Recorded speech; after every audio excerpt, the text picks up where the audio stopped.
Hello，大家好，我係言語治療師郭姑娘。今日呢條片呢，就想同大家討論下粵語正音 M 同埋 N 嘅一啲唔同嘅地方。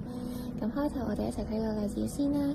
圖上邊呢，有個老師就話啦：早晨啊，琴日放假去咗邊度玩啊？咁有個女同學就話：早晨老師，我琴日去咗參觀博物館。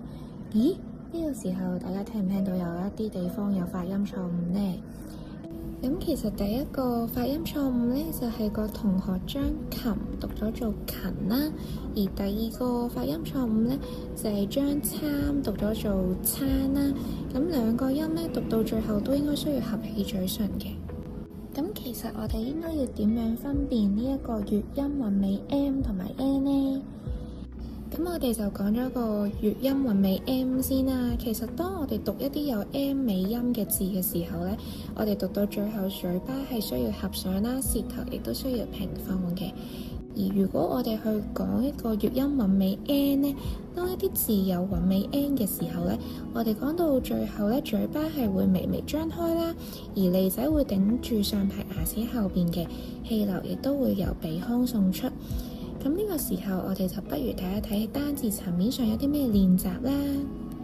咁希望咁多位同學咧都要留心聽郭姑娘讀嘅時候，去分辨翻個目標字嘅尾音係 M 定係 N 喎。咁有個小 tips 就係咧，當郭姑娘讀嘅時候咧，同學都可以跟讀去留意自己嘅嘴巴最後有冇合埋到嘅。第一個字係三。呢個三字咧讀到最後嘴巴係需要合上啦，所以佢係尾音 M 嚟嘅。如果我哋嘴巴冇合上咧，就會變成山啦，咁就讀得唔啱噶啦。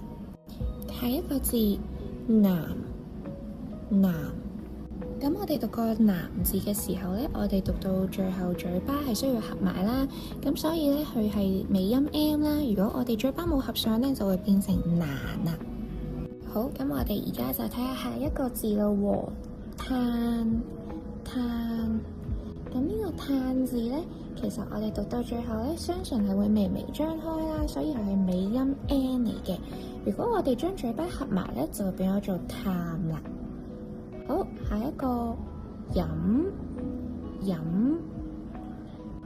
呢個飲字呢，我哋讀到最後呢，雙唇需要合上啦，咁所以佢係尾音 M 嚟嘅。